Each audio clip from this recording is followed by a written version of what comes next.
Sveiki, mes tęsėme AgriFood Lithuania tinklalaidžių ciklą ir šįsyk kalbame tokia tema – startuolių regionas nauja koncepcija.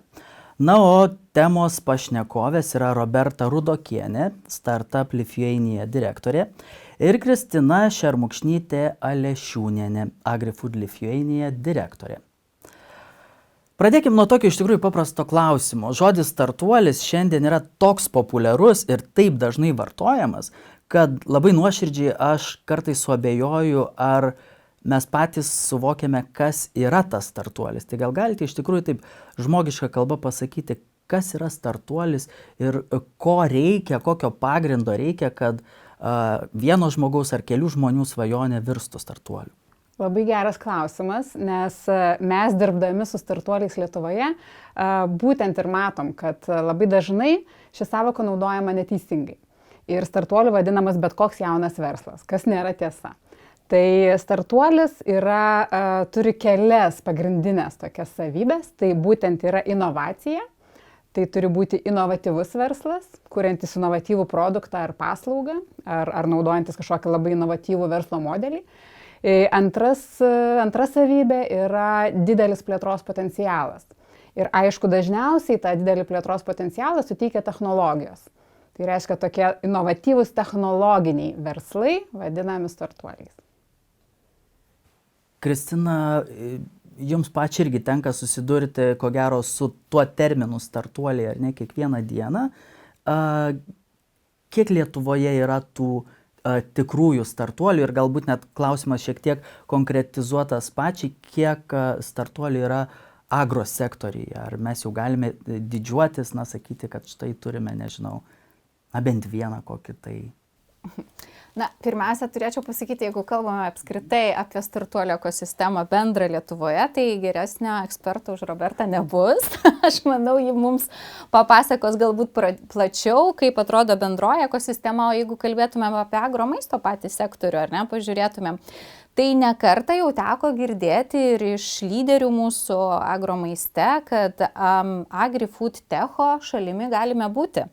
Turime ne tik puikių technologijų kūrėjų, bet ir startuolių žinomų jau pasaulinių lygmenių, turime puikių specialistų, turime jaunųjų talentų. Taip kad ne tik fintechas, gaftechas ar ne Lietuvoje, ar kosmosas, bet ir agromaisto sektoriuje AgriFood Techas tikrai galėtų būti viena proveržių sričių. Ir aš manyčiau, kad viena tokia gal labiausiai užmirštų, nes jeigu pažiūrėtumėm bendrasias tendencijas, ar ne, kur dabar šiuo metu yra didžiausios investicijos pasaulyje, tiek investicinių fondų, tiek ir privačių investuotojų, ar ne, tai į top 3 maistas, AgriFood Techas patenka. Tai sakyčiau, tai yra labai perspektyvu ir turime ir Lietuvoje didžiulios galimybės tokia šalimi būti.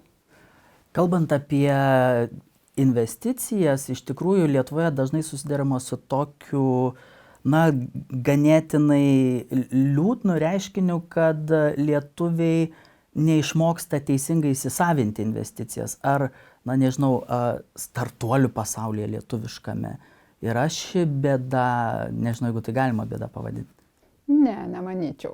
Nes kad startuoliai pritrauktų investicijas, jie iš tikrųjų turi labai gerai prisistatyti investuotojams, pagrysti iš anksto pateikti planus, kam jie naudos tas investicijas. Jos dažniausiai būna naudojamos tai plėtrai dideliai, užkonkuruoti, užsiimti rinką ar plėstis į kitas šalis. Tai iš anksto būna aiškus planas ir pagrindimas, kodėl man reikia milijono, tarkim, o ne 500 000.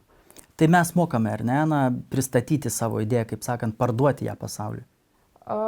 Čia jau kita tema. Apie įsisavinimą buvo pirmas klausimas. Taip. Tai parduoti idėją, tai, iš tikrųjų, yra tas posakis, kad gal lietuviai mes nesam labai geri pardavėjai, nemokam taip puikiai girtis, tokios iškalbos neturim, bet iš tikrųjų ta kryptimi yra nemažai dirbama ir tiem patiems startuoliam vyksta tikrai labai daug įvairių ir nemokamų mokymų, kaip prisistatyti investuotojui. Yra labai aiški struktūra prisistatymo prezentacijos, kas turi būti. Ir Iš tikrųjų, tai yra atskiras mokslas. Svarbu suprasti, kad pristatytą savo startuolį idėją, tai kaip šou verslas. Tu turi ne tik būti verslininkas ir žinot, ką aš ten darysiu, arba puikus kažkoks mokslininkas, technologas, kuris kūrė technologiją, bet ir pristatinėti turi žmogus, kuris turi iškalbą, kuris gali ir scenoje gerai save pristatyti ir apginti tą idėją ir sudominti pradžioj investuotojai ir kad jisai suprastų, kad žmogus žino, ką daro. Ar ta komanda žino, ką daro. Kristina, AgriFood Lithuania yra vienas iš aktyviausiai žinę apie startuolių regiono koncepciją skleidžiančių lyderių Europoje, ar ne? Ir kas tai yra per idėją? Taip, tai visiškai nauja koncepcija. Startavo lapkričio mėnesį Europos komisijos ir partnerių iniciatyva. Įvyko pirmasis startuolių regionų forumas, taip vadinamas, ar ne, kur buvo pristatyta pati idėja. Jeigu mes visi puikiai žinome, kad yra sumanus miestai, ar ne, žinome sumanus kaimai irgi, ar sumanus regionai galėtų būti, buvo pristatyta nauja koncepcija, kodėl jie apskritai ir kas tai yra, ar ne. Kalbama apie visoje Europoje, ne tik ir Lietuvoje, apie depopulaciją. Ką daryti? Kaip grąžinti į regionus žmonės. Jeigu mes kalbame bendrai, šiandien dienai dauguma programų ir dabar ir Lietuvoje ateinančiame programavimo laikotarpyje ar ne yra numatyta, kad netgi bus didžioji dalis investicijų į regionus nukreipta. Bet dažniausiai tai yra jau ten veikiantiems verslams, plėtrai ar ne, veiklos grupėms, bendruomenėms ir taip toliau vystytis. Bet tuomet buvo iškeltas klausimas, o ką daryti, kaip pritraukti naujus, ypatingai jaunimą. Ir pagal tyrimus netgi sakoma, kad jaunimas ir moteris, jeigu grąžinti ar ne, pritraukti, kad jaunimas ir moteris taptų ties startuoliais arba grįžtų į regioną, vystytų verslus, tai būtų nauja atspirtis regionam inovatyvios ekosistemos kūrimui, vystymui ir pačiai plėtrai.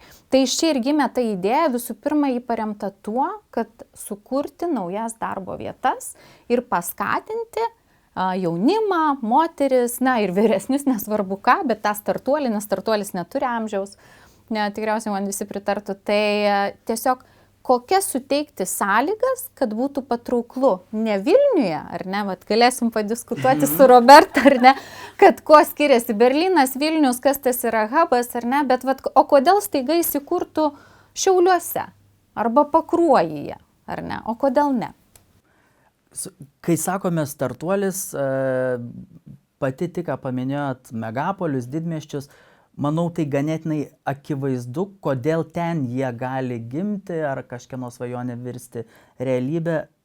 Ar tikrai yra ne tik kalbose, bet ir realybėje įmanoma startuolį, nežinau, paleisti gyvenimą mažesniuose miestuose, regionuose?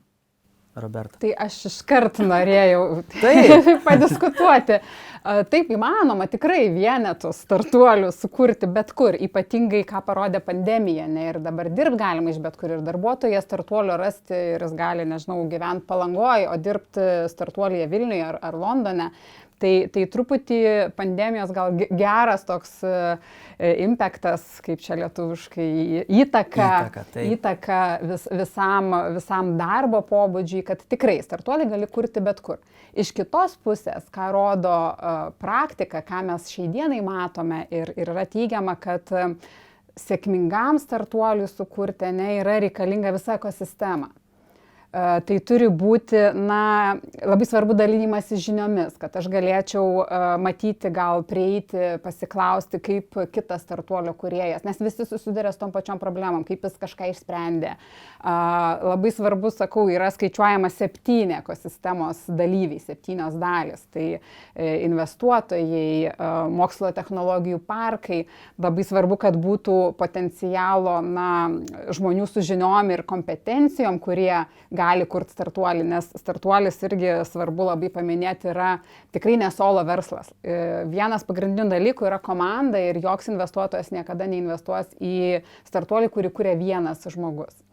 Tai va ta reikalinga iš tikrųjų tam tikra ekosistema, bet vėlgi, ta Lietuva yra tokia maža, kad ta pandemija šiek tiek irgi parodė, kad nors ir toks jau startuolių hubas yra Vilnius ir bene 80% Lietuvos startuolių yra Vilniuje, šiek tiek Kaune ir Klaipėdoje visai mažai mes jų suskaičiuojam, gal dėl to, kad nei toliau, mums sunkiau juos ten sugaudyti, bet tikrai toks hubas yra Vilnius. Bet tie mūsų atstumai yra juokingi ir tikrai tu gali atvažiuoti ir dalyvauti startuolių renginiuose, pajusti tą visą nuotaiką, pasimti tą, dalinti žiniomis, labai svarbu kontaktų mezgimas, ne, kad irgi pakalbėti su kitais, su tais pačiais investuotojais. Tai tikrai yra įmanoma, nors iki šiol daugiau startuolių kūrėjai būrėsi aplink tuos iš tikrųjų didmiesčius. Na, ne veltui sakau, Lietuvoje yra Vilnius, yra Berlynas, yra Silicio slėnis, visgi tokia koncentracija. Kristina, kokia yra iš tikrųjų vizija, kokį fundamentą reikia pakloti, ar ne, kad patrauklu būtų startuolius paleisti gyvenimą, na, kad ir mano gimtuosiuose Šiauliuose, ar ne, na, tarp paminėtų šiai dienai startuolių miestų, mes girdėjom 3 didžiuosius Lietuvos miestus, Maniškis yra 4 ir jis jau nebepatenka į tą sąrašą, žmogiškai šnekant. Bet jeigu taip rimtai, kokio fundamento reikia, nežinau, gerosiom patirtim, kad važiuotų, dalintųsi, ar su kažkokia bazė sukurti regioninės paramos vietinės. Aš visada mėgstu sakyti, pirmiausia reikia noro, o tuomet reikia susitarimo, ar ne? Nes vien tik tai pačio verslo noro nepakaks, ar ne? Turim labai daug ambicingų tikslų ateinančių su dviguba transformacija, tai tuomet, kai kalbame, reikia kalbėti praktiškai. Ir Europos komisija, kada pristatė šitą koncepciją, ar ne, ir eurokomisarai kalbėjo, tai pirmiausia, pradėkime kalbėti, kad reikia infrastruktūros. Labai puikiai paminėjot, nes nieko kitaip nebus, tu pavieniai gali kurtis. Bet tikriausiai ir Klaipėdoje gal ten nėra tiek tų vadinamų bendrystės darbo vietų, ar ne, kiek yra puikių Vilniuje, Kaune, todėl ir daugiau ta pati koncentracija. Kitas dalykas, kas buvo paminėta, labai gerai man patiko, kaip ir sakot, žinių tas dalymasis, ar ne, nesvarbu, kad ir Lietuva maža, bet tarsi tada yra reikalingas toks centras ar tokia vieta, kur tu galėsi bet kada kreiptis, arba galbūt tave į laboratorijas nukreips, galbūt tave nukreips, kur tu galėtum toliau gauti informaciją reikalingą. Tai vėlgi buvo paminėta apie naujų organizacijų atsiradimą, tokių kaip regionų inovacijų centrai. Vėlgi, čia tikriausiai, kai mes esame tokie maži, tai gal mums ten kokių ir 2 visai Lietuvai pakaktų, ar ne, jeigu kitos valstybės narės, tai jiems jau ten regionai ir neplatesni, didesni atstumai, tai didesni, daugiau ir tokių vienetų reikėtų. Kitas dalykas, kas buvo paminėta, pavyzdžiui, netgi buvo paminėta apie naujos tokios pareigybės, valstybinės netgi pareigybės atsiradimą, kaip inovacijų koordinatoriai. Regionų inovacijų koordinatoriai, kur yra, reiškia, asmenys atsakingi už tos ekosistemos kūrimą, kuri labai aiškus numatyti tikslai, ko mes siekiame, ne taip, kad susitarėm, na dabar čia kurkitės. Ir labai, kas man patiko, buvo aiškiai įvardintas tas, kad jeigu valstybė narė mato, nori tikslą pritraukti žmonės ar ne jaunimą, verslus į regionus, tai turėtų atsispindėti ir mokestinėme pavydale. Tai vėl kokia tai galėtų būti schema, ar tai, kad tu esi startuolis ir pirmus 3 metus, nežinau, iš vis pelno mokesčio nėra, ar yra kažkokios dar papildomos lengvatos. Čia vėlgi labai priklauso nuo pačio susitarimo, ar ne? Tai nežinau, reiktų padiskutuoti, ar iš vis įmanoma, ar Lietuvoje kažkada buvo diskutuota. Aš matau, Roberta, šiek tiek purto galvą. Neįmanoma? Viskas įmanoma, manau, bet mes esam bandę šitą idėją siūlyti dėl mokestinių lengvatų ir, nėra labai teigiamai galbūt žiūrima, bet tai nereiškia, kad negalima sugalvoti kažkokių kitų paskatų tiem startuoliam kurtis. Mes esam svarstę ir vertinę, tarkim, ir darbuotojų, darbo vietos kažkokias subsidijas, nes iš visų apklausų mes labai daug bendraujam su Lietuvos startuolių kūrėjais ir kasmet darom apklausą jų, kad įsivertinti, kur didžiausios problemos. Tai iš tikrųjų vis aukščiau kopia talentų ir žmonių problema, kaip pritraukti darbuotojų į tuos startuolius, nes esame maža šalis, kvalifikacijos gana reikalingos aukštos, kad sukurti inovatyvų ir globalų verslą. Tai ir viena irgi iš anksčiau tokių įvardintų, tų ypač ankstyvos stadijos, labai jaunų, pradiniai stadijoje tie kaštai darbuotojų išlaikymo, kad aš turiu pasisamdyti tikrai stiprų žmogų, kad sukurti stiprų, konkurencingą globalų produktą ir tie atlyginimai ir tie to žmogaus kaštai auga, plus tikrai nemenki mokesčiai yra valstybei. Tai buvo irgi svarstoma, kaip tam jaunam galbūt verslui padėti išlaikyti, pritraukti tos žmonės. Tai yra įvairių tų modelių ir jeigu vienas galbūt sunkiau įmanomas valstybei, galima tikrai ieškoti kitų. O iniciatyvų iš pačių regionų yra apčiopiamų, nes klausant jūsų, iš tikrųjų tai skamba labai puikiai idėja Lietuvai, ar ne, kad naikinti tą dviejų Lietuvų savoką, ar ne, didmiestis ir regionas. Ir jeigu realiame gyvenime mes galime pateikti pavyzdžius, ar ne, kaip regionai bando privilioti, sakykime, medikus, kai kurie regionai pedagogus, ar ne, jiems suteikdami, infrastruktūrą, sakykime, nuo gyvenamojo ploto, skatinamųjų priemonių, ar ne, atlyginimų. Ar čia matosi regionų iniciatyva suteikti infrastruktūrą pradedančiam verslui, startuoliui?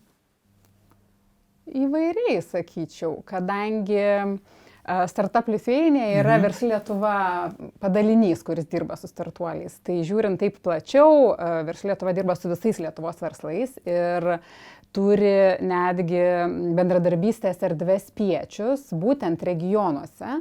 Tam pačiam Alytuje, Panevėžy, man atrodo, galbūt ir Šiauliuose. Dabar bijau pasakyti, iš tikrųjų apie šiai dienai jau gal 13 tų bendradarbystės erdvių, kurių kaip ir nėra tikslas vien, tarkim, startuolius skatinti. Tikslas yra skatinti verslus, jie gauna nemokamą darbo vietą, mentorystę, įvairius renginius, kompetencijos kėlimo, kursus, mokymus ir panašiai, bet irgi, kadangi mes turim tą startuolių failą, tai irgi bandom ir tam tikrą turinį skatintis, kurti startuolius, inovatyvų verslą, ne tik ten tą jau tradicinį. Tai yra tikrai gal ir skirtingų regionų, ir skirtingų savivaldybių. Tai kaip pradėjom diskusiją, kad startuoliai, tai dabar visi žino ir visi jų labai nori. Tai tikrai nori ir galvoja, kaip čia juos pritraukti ar skatinti, tik gal ne visi dar turi ir tą suvokimą, kas tas startuolis, bet visi žino, kad tai yra gerai ir to reikia. Tai įvairiai kažkokių norų iš regionų irgi yra. Kristina, agrosektoriaus startuoliai irgi bazuojasi didmiesčiuose, ar jiems yra platesnė erdvė pasiskirstyti po regionus?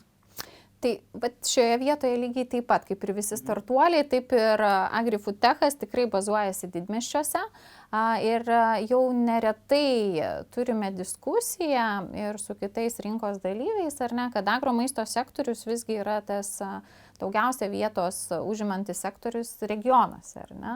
Tai kaip reikėtų padaryti, kad daugiau į šitą sektorių pritraukti inovacijų, skatinimo, startuoliai, vėlgi jaunimas, vėl kalbame apie tą patį, ar ne, tą pačią problematiką, kad noras yra susigrąžinti jaunus žmonės, ar ne, o daugiausia įmonių, verslų susijusių su agromaisto sektoriumi ir yra regionuose. Tai čia labai, kaip ir matoma, gera sinergija, ar ne? tą padaryti nėra lengva, vėlgi, ar ne, ką kalbame. Bet kaip pavyzdiniai dalykai, vien tik tai verslas arba noro nepakanka, turėtų eiti sinergija su valstybe, ar ne, susitarimai ir taip toliau. Tai diskutavome, kaip yra pavyzdys, ar ne, tokia yra rėmimo programa trumposioms grandinėms, kas dabar yra labai svarbu, maisto trumposios grandinės, kad reiškia ypatingai per pandemiją pamatėm, kai buvo nutrūkusios, ilgosios ir grįžom truputėlį atsisukom atgal. Ne? Tai tarsi, pavyzdžiui, yra priemonė kurti logistikos centrus regionuose ir kad sutrumpinti tą pačią maisto tiekimo grandinę. Tai labai man patiko diskusijos metu, su keliais kolegomis diskutavome, kad o jeigu tai pažiūrėtumėm ne kaip į logistikos centrą, o logistikos, agromaisto, inovacijų centrą kuriam. Ir tada staiga jisai tampa ne vien sandėliu, ne vien logistikos vieta, bet šalia galbūt kažkokia tai ypatinga dar valgykla ar tai restoranas, kur jau iš karto tas maistas. Šalia dar bendrystės kažkokios darbo vietos, kur jau startuoliai įsikūrė ir jie mato, gali kurti, tarkim, tos pačius sprendimus jau tai pačiai logistikai. Na, čia toks buvo padiskutavimas, kad iš tiesų reikalingas mąstymas, išėjimas, tas, kaip vadinamas, iš juodosios dėžės, ar ne, kad iš rėmų išeitumėm, truputėlį kažkaip kitaip pažiūrėtumėm, nes neretai programos, jos būna tokios labai, kaip čia, skatinimo programos, verslo skatinimo programos, labai tokios sudėliotos į rėmus, kur tu ten nelabai praplėsi. Aš kaip visada sakau, kaip ir tikslas visų vienodas, ten ir naujų darbo vietų, ir žmonių pritraukimas, bet paskui kažkodėl ar veikia, ar ne taip veikia. Tai čia diskusijos dar galimos tikrai, dar kūriamos dabar visos tos programos, tai aš manau, kad tik tai noro, sutarimo ir galima su iniciatyva startuoti. Kitas dalykas, kas man labai patinka, aš vis kartoju, kad Lietuva yra tokia maža, kad mes galim visą Lietuvą pilotų padaryti, ar ne, pilotinių atvejų. Tai čia labai turime geras galimybės pabūti tą, reiškia, akivaizdžių pavyzdžių. O jeigu taip gyvenimiškai paklausus, ar jaunam žmogui nuoširdžiai regionai gali būti patrauklus, kurti kažką tai naują, su kažkuo tai startuoti? Na, mes, nežinau, prisiminkime save, kai tu svajoji ištrūkti, kažkur mokytis, kažkur tai pradėti karjerą, kažko tai siekti. Ir kas iš tikrųjų galėtų būti, na, tas akstinas, kad sugrįžti atgal, ten, na, iš kur tu taip veržėsi kažkada jaunystėje, ne, kai maksimalistai buvom ištrūkti. Na, tai realu? Realumas tai taip. Dabar mes turime kitas pertvarkas vykstančias Lietuvoje ir tikriausiai Roberta irgi neleis sumeluoti, kad kaip tik yra užsidarinėję ligoninės regionuose, ar ne, užsidarinėję mokyklos, yra mažinama, kaip tik sutraukiama, tai irgi diskutavome ir su gerbiamu Lietuvos savivaldybių, reiškia, asociacijos prezidentu Sinkevičiumi, kada kaip tik šiuo metu, jeigu kalbam apie infrastruktūrą, yra neaišku, kur reikia sumažinti, o kur reikia palikti. Tai neturime to pavyzdinės vietos, kaip mes tada pritrauksime jaunas šeimas, taip, ar ne? Jeigu mes ir viską mažiname, nieko nebėra, viską uždarome, tai tada, ką tam jaunimui nuvažiavus ten veikti, kur dėti savo vaikus arba kokią jų ateitį. Tai tu tada tuos inovacijų centrus statyk, kiek tu nori, o kas iš to, jeigu aš negaliu, jeigu aš elementariai negausiu medicininės priežiūros, aš neturiu darželio, aš neturiu vaikui mokyklos. Tai čia vėl tokia diskusija, nes iš vienos pusės kažkur mažinam ar ne, iš kitos pusės mes siekiam, kad į regionus investicijas nukreipti. Tai kaip čia bus, išlieka klausimas. O kaip čia bus, galim? Labai geras klausimas. Bet iš tikrųjų, ką mes irgi, matom per pandemiją, kad žmonės iš tikrųjų atsigręžia labai į gamtą, ne, ir daug kas bando lyg ir išsikrausto iš vis į užmiesčius, į kaimus, į kažkokias sodybas, vienkiemius. Tai lyg ir tas toks grįžimas prie šaknų, prie gamtos toks yra būtent jaunesnės kartos. Ne? Tai viskas subalansavus, jeigu taip iš tikrųjų valstybės mastu būtų išsikeltas tikslas, ne, kad viskas būtų pritaikyta ten tuose regionuose, tai manau įmanoma, bet labai turi būti tikslas ir labai kryptingas planas ir dirbama tą kryptimį. Čia vėlgi irgi pasakysiu tikriausiai, kad neretai išgirstame, kad kaip čia, darom kažką, bet neturime, o kas bus po 5 metų, ar ne? Ko mes konkrečiai norime pasiekti, kodėl mes darome kažką. Tai jeigu tai būtų toks bendras tikslas, kad mes po 5 metų, nežinau, Šiaurės Lietuvoje turėsime 200 startuolių. Tai norit pasakyti, nėra vizijos, ar ne? Lietuvos startuolių vizija po 10 metų. Tikrai yra. Yra. Yra, bet...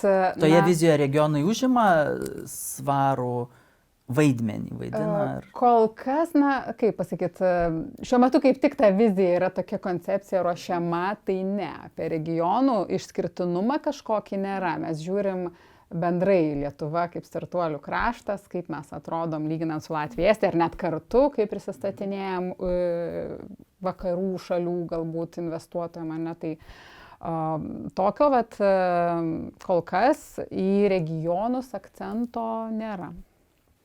Ir aš tada turiu klausimą Kristinai. Žmonės sako, ar ne, esame tai, ką valgome. Jeigu, pažvelgus plačiau, tai ko gero, maistas, iš tiesų jo kokybė yra labai reikšmingas, mūsų visų gyvenimo elementas, visuomenės saugumo užtikrinantis elementas. Ir aš matau, kad pasaulis investuoja įspūdingas sumas iš tiesų į agromaisto sektoriaus startuolius. Ir pagal privačias investicijas šis sektorius lyderiauja pasaulyje, ar ne? Regionai pasaulyje skamba kaip puikia vieta tokiems startuoliams. Ir klausimas, kokią pridėtinę vertę konkrečios vietovės ekosistemai kurtų šie startuoliai?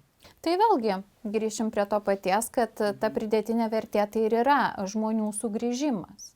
Jau ne tik tai vietovėje esančių, gyvenančių ar ne žmonių, bet sugrįžimas papildomų darbo vietų įsteigimas, ar ne? Tai vėlgi čia tokia nauja galimybė. Nes pavyzdžiui, ta pati koncepcija startuolių regionas, ar ne, ir kur paminėjau, tarkim, regionų inovacijų centrai, tai regionų inovacijų centrai puikiai veikia JAV. Tai yra jau daug metų veikianti organizacija ir pavyzdys buvo sakyta, kad ir buvo pasimtas pagal tai, kad jau yra veikiantis vienetai, nes JAV kaip didžiulės, ar ne, valstybės, didžiuliai plotai, tai pagal tai ir buvo atsispirta, kaip pritraukti tas vietas, kur žmonių yra mažai, ko trūksta, bet vėlgi grįšim prie to paties, jeigu praktiniai žingsniai, tai yra infrastruktūra. Tai vėlgi atsispirsim iš šitą ir tada labai gerai, ir Roberta pasakė, kažkaip reikėtų susikoncentruoti, ar tai, nežinau, kažkoks tai tam tikras regionas, ar keletą regionų, ar keletą savivaldybių, ar ne, kaip tai turėtų tuomet atrodyti.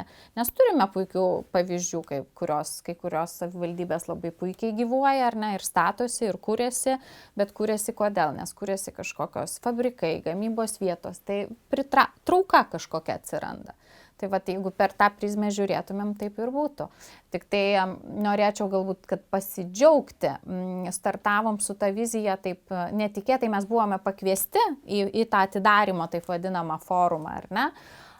Ir vėliau tiesiog kilo idėja Lietuvoje startuoti Europos industrinės savaitės rėmuose, padaryti vietinį, kaip sakant, tokį renginį ir truputėlį apie šitą koncepciją pakalbėti.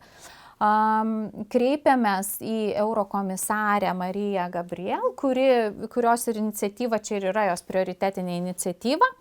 Jai labai patiko, kad Lietuva, apie ką kalbu, ir ji iš karto, kaip čia, mus paskatino, sako, jūs darykite, dar pagalvokite, ką daugiau galite padaryti, nes, sako, Lietuva, kaip maža valstybė, ji kaip tik turi tą galimybę proveržių tokiai, reiškia, tam pilotiniam vėlgi, apie ką kalbu, parodymui, ar ne? Ir sutarėme, kad pabandysime padaryti, organizuosime pirmą visoje Europos Sąjungoje startuolių regionų hakatoną, tai reiškia idėjų generavimą, tą brainstormą, tai kogi reikia, kaip įgyvendinti šitą idėją. Ir gerbiama eurokomisarė, jie atidarys renginį rugsėjo 16, 17, 18, jau yra sutarta data, tai žodžiu, labai džiaugiamės ir šiuo metu yra derinama, kad ji tikriausiai ir bus to renginio globėja. Tai vėlgi galimybė Lietuvai būti matomai ES lygmeniu, ar ne, prisijungti prie idėjos ir aš kaip sakau, kodėl nepabandžius, o jeigu pavyks. Tuomet tada visiems gerai bus. Aš manau, kad iš tikrųjų šitas renginys gali būti puikus idėjų fabrikas, gal, jeigu taip galima pasakyti, ar ne, paskleisti žinią, kaipgi tuos startuolius paskatinti, nežinau, startuoti regionuose. Ir tada mūsų diskusijos pabaigai, prieš keliarius metus Lietuvoje buvo tokia iniciatyva, ar ne, Idėja Lietuvai, kai kiekvienas Lietuvos pilietis galėjo pasiūlyti idėją Lietuvai, kaip pagražinti mūsų šalį, paversti gyvenimą gražesniu. Kokia būtų kiekvienos jūsų idėja, mūsų šiandienos temoje? Padėkime startuoliams startuoti regionuose. Tai aš gal pradėsiu, kadangi Europos komisija paskelbė šiuos metus būtent jaunimo metais, tai pirmiausia ir sakyčiau, visos idėjos, kas skatina jaunimą grįžti ne tik į agromaisto sektorių, bet ir į regionus, ir į inžinerinę tą pačią pramonę, ir į kitus sektorius, ar ne, bet viskas, kas skatina truputėlį ir kitoje sferoje būti ir prisidėti prie tų inovatyvių idėjų ir to labiau jaunųjų talentų, netgi, sakyčiau, gražinimo į Lietuvą, ar ne, nes mes turim puikių pavyzdžių, išvažiuoja, mokosi tikrai puikiose institucijose. Tai pirmiausia, skatinam jaunimą sugrįžti, duodam jiem tą infrastruktūrą, pagrindą. Kitas dalykas, aš visgi labai stipriai tikiu, kad moteris gali būti ekosistemos kūrėja, nes aplink moterį visada susikūrė kažkas tai daugiau, moteris niekada viena nebūna. Tai manau, vėlgi čia yra kita galimybė. Ir jeigu kalbam apie moterį, tai visada juk nori savo šeimai tos švaresnės gamtos, gražesnės aplinkos, o kur tu gali rasti. Tai gamta ir Lietuva vėlgi, tokia unikali šalis, ar ne, sėda į mašiną, trumpas kelias ir tu jau didmiestyje. Tai čia galimybės plačios, tik tam reikia sudaryti tikriausiai geras sąlygas. Tai vat per šitą prizmę ir pažiūrėčiau. Roberta? Labai daug kolegė prišnekėjo. Aš tai nuoširdžiai manau, kad mes labai puikiai judame ir taip. Tiek gyvenimo kokybę galim pasidžiaugti, tiek, kadangi tema startuoliai, tai mūsų startuolio ekosistema pernai metais parodė visiškai neįtikėtinus rezultatus.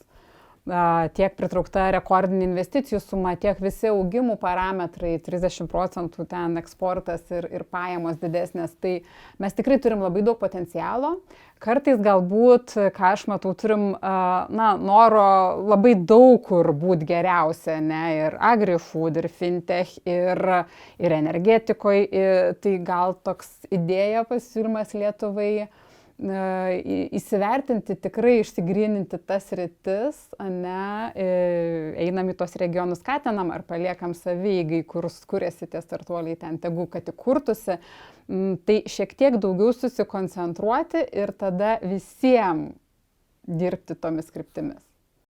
Ačiū Jums labai už puikią diskusiją. Šiandien su mumis buvo Startup Lithuania direktorė Roberta Rudokienė ir Kristina Šermukšnytė-Lešiūnienė, AgriFood Lithuania direktorė.